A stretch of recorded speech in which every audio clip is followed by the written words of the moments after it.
സദസ്സിലുള്ള പ്രിയപ്പെട്ടവരെ,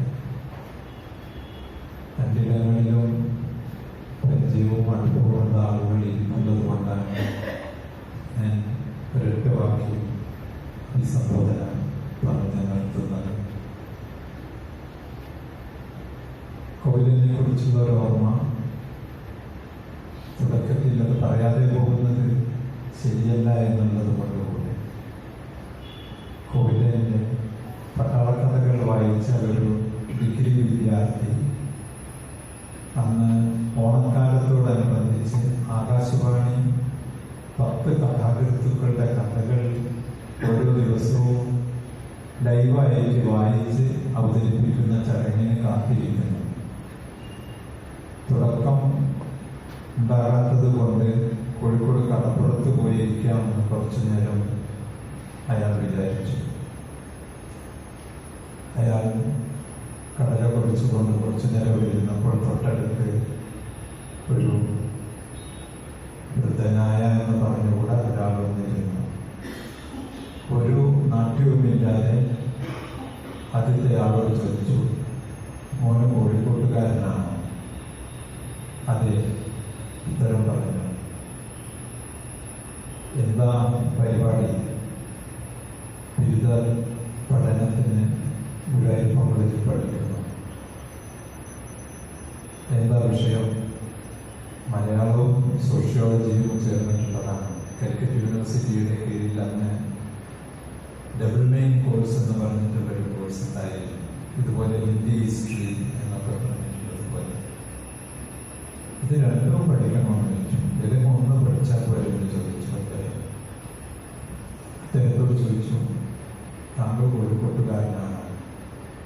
എൻ്റെ ശബ്ദം കൊണ്ട്, എൻ്റെ രീതി കൊണ്ട് ഞങ്ങൾക്ക് മനസ്സിലായില്ല അല്ലേ? അല്ല.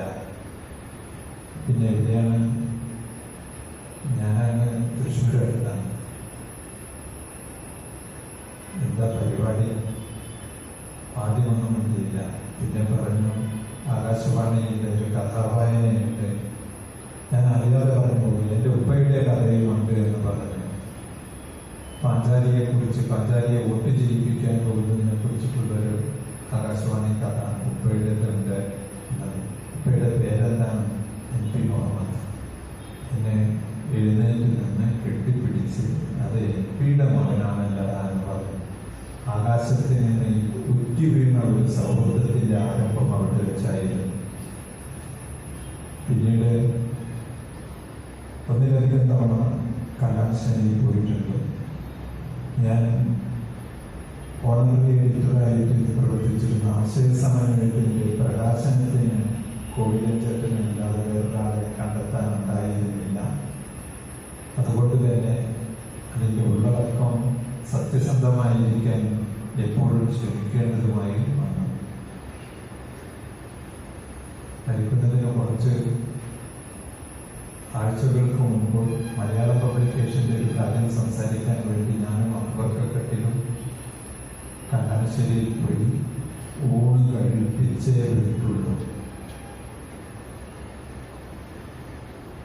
നമുക്ക് വലിയ സന്തോഷമായിരുന്നു ഞാനും കോവിലച്ചേട്ടനും തമ്മിലുള്ള സൗഹൃദം.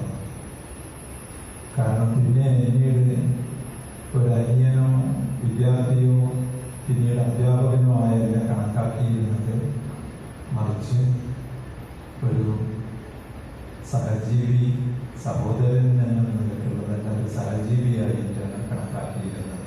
പറയുന്നതും ചർച്ച ചെയ്യുന്നതും ഒക്കെയിരുന്നു. ഞാനൊരു നിമിഷം അദ്ദേഹത്തിൻ്റെ ഓർമ്മക്ക് മുമ്പിൽ തലവെക്കുന്നു. എൻ്റെ വിഷയം സംഗീതവും സാഹിത്യവും എന്നാണ്. ഞാൻ സംഗീതത്തെ മുന്നിലേക്ക് എടുക്കുന്നത്. ഇത് എങ്ങനെയാണ് അവതരിപ്പിക്കുക? അതും സംഗീതത്തിൽ ഇതേവരെ ഒരു കാര്യവും ചെയ്യാത്തൊരു മനുഷ്യൻ, ഒരു വരിപോലും സംഗീതത്തെക്കുറിച്ച്, സംഗീത പഠനമോ സംഗീത ആരാധനയോ ഒന്നും നടത്തിയിട്ടില്ലാത്ത വ്യക്തി ഒരു നോവൽ എഴുതി പോയി എന്നുള്ളതിനെ കൊണ്ട് മാത്രമല്ല, എന്തിനാണ് ഈ സാഹസ്യത്തിന് മുതിരുന്നത് എന്നുള്ള ആലോചന ഉണ്ടാകാം. എനിക്കറിയില്ല. ഈ വിഷയം ജേക്കബിൻ്റെ തിരഞ്ഞെടുപ്പായിരുന്നു. ഞാനത് ശിരസ വഹിക്കുകയും ചെയ്തു. പല പലർക്ക് ആലോചിക്കാനുള്ള വഴിയുണ്ടാക്കി.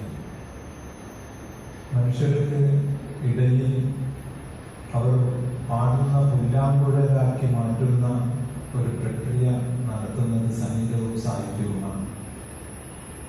സംഗീതവും സാഹിത്യവും മറ്റ് ജീവജാലങ്ങളിൽ നിന്ന് മനുഷ്യനെ ജനകീയമാക്കുന്നു. ഇത് മാത്രമല്ല, മനുഷ്യരുടെ ആശയവിനിമയത്തിൻ്റെ അസാധാരണമായ രണ്ട് മേഖലകളായി സാഹിത്യവും കലയും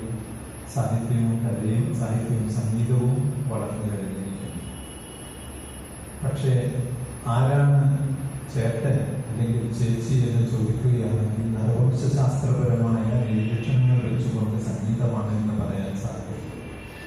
മനുഷ്യർ ഈ ഭൂമുഖത്ത് വന്നിട്ട് 32 ലക്ഷം 3.2 മില്യൺ ഇയേഴ്സ് 32 ലക്ഷം വർഷമായി എന്നാണ് കണക്കാക്കിയിരിക്കുന്നത്. കിട്ടിയ അസ്ഥിപഞ്ജരത്തിന്റെ പഴക്കം വെച്ചുകൊണ്ട് അതിന് മുമ്പ് അല്പം മുമ്പാണെങ്കിൽ ഒരു 40 ലക്ഷം എന്ന് വേണമെങ്കിൽ പറയാം. മനുഷ്യരുടെ സാഹിത്യരചനയുടെ ആരംഭം കുറിക്കുന്നത് BC 15,000 ആണ്ടിന് ശേഷം കർഷക വൃത്തിയോടുകൂടെ മനുഷ്യർ ഒരു സ്ഥലത്ത് കുടിയിരിപ്പ് നടത്തി കഴിഞ്ഞതിന് ശേഷം എത്രയോ പിന്നിൽ വെച്ചാണ്. അന്ന് കഥകൾ പറഞ്ഞിട്ടുണ്ട്, കഥ പറയുന്നുണ്ട്. കഥ പറച്ചിൽ മനുഷ്യരുടെ അസാധാരണമായ ഒരു വൈഭവമായി 15,000 വർഷങ്ങൾക്ക് മുമ്പുള്ള ലോകത്തുണ്ട്. പക്ഷേ എന്നാണ് കഥ എഴുത്തു തുടങ്ങിയത്? വീണ്ടും 10,000 വർഷങ്ങൾ കഴിഞ്ഞതിന് ശേഷമാണ് അസീറിയയിലും മറ്റും അച്ചുകൂടങ്ങൾ കണ്ടെത്തിയിട്ടുള്ളത്. അച്ചുകൂടങ്ങൾ എന്ന് പറഞ്ഞാൽ ഈ കാഡറ്റ് മണ്ണിന്റെ കട്ടകളിൽ അക്ഷരങ്ങളോ ചിത്രങ്ങളോ രേഖപ്പെടുത്തിക്കൊണ്ട് ആശയവിനിമയം നടത്തിയിട്ടുള്ളത്. അതും കഴിഞ്ഞ് എത്രയോ കഴിഞ്ഞതിന് ശേഷമാണ് ഇതേപോലെയുള്ള സ്ഥലത്ത് പ്രത്യേകിച്ചും ഓലകളിലെ എഴുത്ത് തുടങ്ങുന്നത്. അപ്പോൾ സാഹിത്യം ആദ്യം വാമൊഴിയായും പിന്നീട് വരമൊഴിയായും മാറിയിട്ടുള്ള ഒരു ചരിത്രമാണ്. സംഗീതത്തിനു മുമ്പ് ഇങ്ങനെയുള്ളൊരു സംഗീതത്തിന്റെ ആദ്യഘട്ടത്തിൽ അവരുടെ തന്നെ മനുഷ്യരുടെ തന്നെ ശബ്ദത്തിന്റെ ഭംഗി ആസ്വദിക്കുവാൻ നടത്തിയ പരിശീലനത്തിൽ നിന്നായിരിക്കണം സംഗീതം ഉണ്ടായി തുടങ്ങിയത്. തനിക്ക് ഇങ്ങനെ സംസാരിക്കാൻ സാധിക്കുന്നുവല്ലോ, ഇങ്ങനെ പാടുവാൻ, പാട്ട് എന്നുള്ള വാക്കൊന്നും ഉപയോഗിച്ചുകൂടെ ഇങ്ങനെ ശബ്ദത്തെ ക്രമീകരിക്കുവാൻ സാധിക്കുന്നല്ലോ എന്നുള്ള ഒരു ശ്രമത്തിൽ നിന്നാണ് സംഗീതത്തിന്റെ ആരംഭം പ്രിമിറ്റീവ് കമ്മ്യൂണിറ്റിയിൽ ഉണ്ടാകുന്നത്. മനുഷ്യനെ അത് സ്വയം അത്ഭുതമാക്കി മാറ്റുകയായിരുന്നു. അതിന് പിന്നാലെയാണ് ഈ രണ്ടാം ഘട്ടത്തിൽ കടലിന്റെ സംഗീതവും മരങ്ങളുടെ മർമ്മരവും ഇലകളുടെ പാട്ടും നീരൊഴുക്കിന്റെ താളം കൊട്ടലും ഒക്കെ ഞാൻ പറഞ്ഞതൊക്കെ സംഗീതത്തിന്റെ വാക്കുകൾ ചേർത്ത് വെച്ചിട്ടുണ്ട്. മനുഷ്യർ പിന്നീട് നിരീക്ഷിച്ചിട്ടുള്ളതാണ്. അത് കേൾക്കുക എന്നുള്ളത് മനുഷ്യർ പ്രകൃതിയിലെ താളത്തെ ധ്യാനിച്ചുകൊണ്ട് കണ്ണടച്ചിരുന്നു കൊണ്ട് കേട്ടിരിക്കണം എന്നുള്ളതാണ് കിട്ടിയിരിക്കുന്ന തെളിവുകൾ വെച്ചുകൊണ്ട് പഴയ കാലത്തെ പിന്നെ സൃഷ്ടിക്കാൻ സാധിക്കുന്നത്. എന്നാൽ മൂന്നാം ഘട്ടത്തോടുകൂടെ വായ്പാട്ട് എത്രയോ കാലം കഴിഞ്ഞിട്ട് ലക്ഷങ്ങൾ കഴിഞ്ഞതിന് ശേഷമുള്ള വായ്പാട്ട് ആരംഭിക്കുന്നു. വായ്പാട്ട് എന്ന് പറയുന്നത് എഴുതിയതല്ല, അത് പാടിയതാണ്. അതിൻ്റെ കാലത്താണ് പലപ്പോഴും നമ്മൾ ഇന്നും കൊണ്ടാടുന്ന ഇതിഹാസങ്ങളൊക്കെ ഇതിനെ ഉണ്ടായിട്ടുള്ളത്. 2000-3000 വർഷങ്ങൾ പലർക്കും ലോകത്താകമാനുള്ള കാലം നോക്കുകയാണെങ്കിൽ അത് BC 500 ആകുമ്പോഴത്തേക്ക് കുറച്ചുകൂടെ സുസ്ഥിരവും സുദൃഢവുമാക്കുന്ന പാരമ്പര്യമായിട്ട് മാറുകയും ചെയ്തു. വേറിട്ട ശബ്ദമാണ് അവസാന ഘട്ടത്തിലേക്ക് വന്നത്. അപ്പോഴാണ് മനുഷ്യർ സംഗീത ഉപകരണങ്ങളെ കുറിച്ചിട്ടുള്ള നിരീക്ഷണവും ഉണ്ടാക്കുന്ന പ്രക്രിയയും ആരംഭിച്ചിരിക്കുന്നത്. അതിൽ ആദ്യത്തേത് താളം തന്നെയായിരിക്കണം, ഡ്രമ്മായിരിക്കണം എന്നുള്ളതാണ്. ഞാനൊരു 2 മാസത്തോടധികം ആഫ്രിക്കയിലെ ആദിമജരുടെ കൂടെയുള്ള ഒരു പഠനഭാഗത്തിന് പോയിരുന്നു. ഏത് ആദിമജർക്കും ആദ്യത്തെ സംഗീതോപകരണം ചെണ്ട ചെണ്ട എന്ന് പറയുമ്പോൾ അർത്ഥം മറ്റ് പലരുമുണ്ട് കേരളത്തിൽ എന്നുള്ളതറിയാം. ഞാൻ പറയുന്നത് ഡ്രം ആണെന്നുള്ളതാണ്. അങ്ങനെയാണ് നിശ്ചയിക്കുന്നത്. പിന്നീടാണ് ഒറ്റക്കമ്പികൾ, ഇരുകമ്പികൾ, മൂക്കമ്പികൾ ഒക്കെ ചേർത്തുകൊണ്ടിട്ടുള്ള സംഗീതോപകരണം നാദത്തെ സംഗീതമാക്കി മാറ്റുന്ന മാന്ത്രിക വിദ്യയിലൂടെ കണ്ടെടുക്കുന്നത്. പിന്നീടാണ് വായുവിനെ തട്ടിയും ഉള്ളിയും പുറത്തേക്ക് കൊണ്ടുവന്നുകൊണ്ടുള്ള സംഗീതത്തിലേക്ക് വരുന്നത്. ആവശ്യമായ വായുവിനെ അകത്തേക്കെടുത്ത് ആവശ്യമുള്ള നേരങ്ങളിൽ സുഷിരങ്ങളിലൂടെ പുറത്തേക്ക് വിട്ട് അതിൽ നിന്ന് സംഗീതത്തിൻ്റെ ധ്വന്യാത്മകമായിരിക്കുന്ന പടിപടിയായിരിക്കുന്ന ഒരു ആരോഹണ അവരോഹണ ക്രമവും ഉണ്ടാക്കി. അക്കോർഡിയൻ, പിയാനോ, നമ്മുടെ പ്രിയപ്പെട്ട ഹാർമോണിയവും ഈ ജനിച്ചിട്ടുള്ളത്. ഇതാണ് അവസാനഘട്ടം സംഗീതത്തിൻ്റെ എന്ന് പറഞ്ഞുള്ള. പിന്നീട് സാങ്കേതിക വിദ്യയുമായി കൂടിച്ചേർന്നുകൊണ്ടുള്ള പലവിധ സങ്കലനങ്ങളും നടന്നിരുന്നു. ഞാൻ സംഗീതത്തിൻ്റെ സാഹിത്യത്തിൻ്റെ വഴികൾ ആരംഭിക്കുമ്പോൾ നാടോടി സംഗീതമാണ് ആദ്യത്തെ ആഹ്ലാദകരമായ അനുഭവം എന്നുള്ളത് കണ്ടെത്തിയിട്ടുണ്ട്. ഫോക്ക് സോങ്സ് എന്നുള്ളത്. അതിൽ നിന്നാണ് പിന്നീട് ലളിത സംഗീതം ഉണ്ടാകുന്നത്. കേരളമാഷ ആലോചിച്ചാൽ മതി. നാടൻ പാട്ടുകൾ, ആ നാടൻ പാട്ടുകൾ നാടോടി സംഗീതത്തിൽ നിന്ന് പാട്ടുണ്ടാക്കുന്നു. പിന്നീട് അതിൽ നിന്ന് ലളിതഗാനങ്ങളിലേക്കുള്ള പടികയറുന്നു. അത് നമുക്ക് ചലച്ചിത്രങ്ങളിൽ സംഗീതത്തിൽ നിന്നും നാടകങ്ങളിലെ സംഗീതത്തിൽ നിന്നും നമുക്ക് മനസ്സിലാക്കാനും സാധിക്കുന്നു. ഈ ഘട്ടത്തിൽ നിന്നാണ് ശാസ്ത്രീയമായിരിക്കുന്ന സംഗീതം എന്നത് മറ്റെല്ലാം അശാസ്ത്രീയമാണെന്ന് പറയുന്നത് നമ്മുടെ ഒരു എളുപ്പവഴിയാണ്. ചിലത് ശാസ്ത്രവും മറ്റത് അശാസ്ത്രവുമാണ് എന്ന് പറയുന്നത്. ഞാൻ അതിൻ്റെ രാഷ്ട്രീയത്തെക്കുറിച്ച് പറയുന്നില്ല. അത് യൂറോപ്യൻ ലോകങ്ങളിൽ നടന്നിട്ടുള്ള ശാസ്ത്രം എന്ന് പറയുന്നതിൻ്റെ ഉത്ഭവത്തിനുള്ള കാര്യകാരണ യുക്തിസഹജമായ ബന്ധത്തെക്കുറിച്ചിട്ടുള്ള അന്വേഷണത്തിൻ്റെ തെളിവുകൾ നൽകുന്നത് മാത്രം ശാസ്ത്രം എന്ന് പറയുന്ന രീതികളിൽ നിന്നാണ് സംഗീതത്തിലേക്കും ശാസ്ത്രീയത എന്ന് പറയുന്നത്. ശാസ്ത്രത്തിൽ പാട്ടിലുള്ള ആലാപനത്തിലുള്ള ചിട്ടകളും ആലാപനത്തിലുള്ള ക്രമങ്ങളും ഒക്കെയും അടിസ്ഥാനപ്പെടുത്തിക്കൊണ്ട് പ്രത്യേകിച്ച് ഇന്ത്യയിൽ ഹിന്ദുസ്ഥാനി സംഗീതവും ക്ലാസിക്കൽ സംഗീതവും എന്ന കേരളത്തിന് തമിഴ്നാട്ടിൽ പറയുന്ന കർണാട്ടിക് സംഗീതവും രൂപം കൊണ്ടത്. ഈ സംഗീതത്തിൽ എവിടെയാണ് സാഹിത്യം കുടികൊള്ളുന്നത്? യാതൊരു സംശയമില്ല. നാടോടി ഗാനത്തിന്റെ സംഗീതം നമുക്ക് മനസ്സിലാക്കാൻ സാധിക്കും.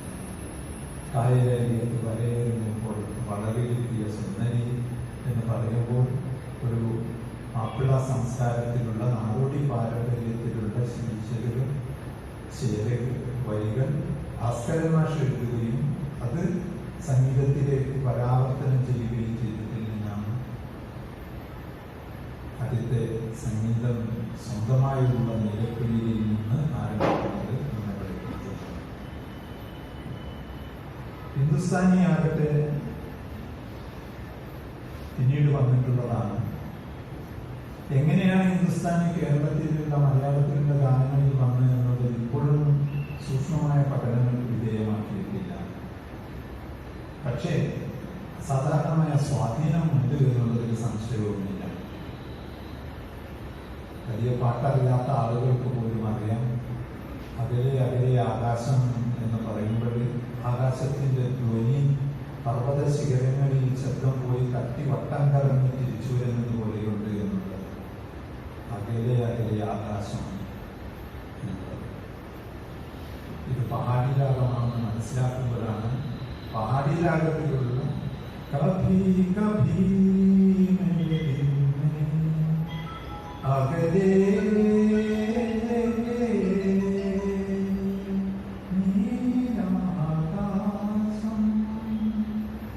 ഈ ഒരു ചേരുവ അത്ഭുതകരമായ തരത്തിൽ ഹിന്ദുസ്ഥാനി രാഗങ്ങളെ കൊണ്ടുവന്നിട്ടുള്ളത്. കൃത്യമായിട്ട് പറഞ്ഞാൽ ലളിതഗാനത്തിലേക്ക് കൊണ്ടുവന്നിട്ടുള്ളത് ബാബുരാജാണ്. നാടോടി പാട്ടുകളുടെ പാരമ്പര്യമായിരുന്നു കെ രാഘവന്റേത്. രാഘവൻ മാഷിന്റെ ശിഷ്യനായിരുന്നു ബാബുരാജ് എന്നുള്ളത് ആലോചിക്കണം. ബാബുരാജാണ് ശിഷ്യന് ഒരു അവസരം ആദ്യം ഈ നീലക്കുയിൽ തന്റെ സഹസംഗീത സംവിധായകനായിട്ടുള്ളത് എന്നുള്ളത് നോക്കണം. ആകാശവാണിയിൽ പ്രത്യേകമായി പാട്ടുപാടാനുള്ള അവസരം കൊടുത്ത ആളാണ് രാഘവ മാഷ് എന്നുള്ളത്. ആ രാഘവ മാഷിന് അവസാനം ബാബുരാജന്റെ കാലത്തെ കുറിച്ച് ആലോചിക്കുമ്പോൾ ഭയങ്കര സങ്കടമായിരുന്നു. കുട്ടിമണി മാഷൊക്കെ അത് കേട്ടിട്ടുണ്ട്, പറഞ്ഞിട്ടുണ്ട്, കുറിച്ച് നശിച്ചുപോയി എന്ന് പറഞ്ഞിട്ടുണ്ട്. ഞാനത് മറന്നു പോകാതിരിക്കാൻ വേണ്ടി അത് പറഞ്ഞു എന്നേ ഉള്ളൂ. ഈ ഹിന്ദുസ്ഥാനി രാഗങ്ങൾ കണ്ടെത്തി കൊണ്ടുവന്നിട്ടുള്ളതിന് സഹായിച്ചിട്ടുള്ളത് ഹിന്ദി ഗാനങ്ങൾ തന്നെയാണ്.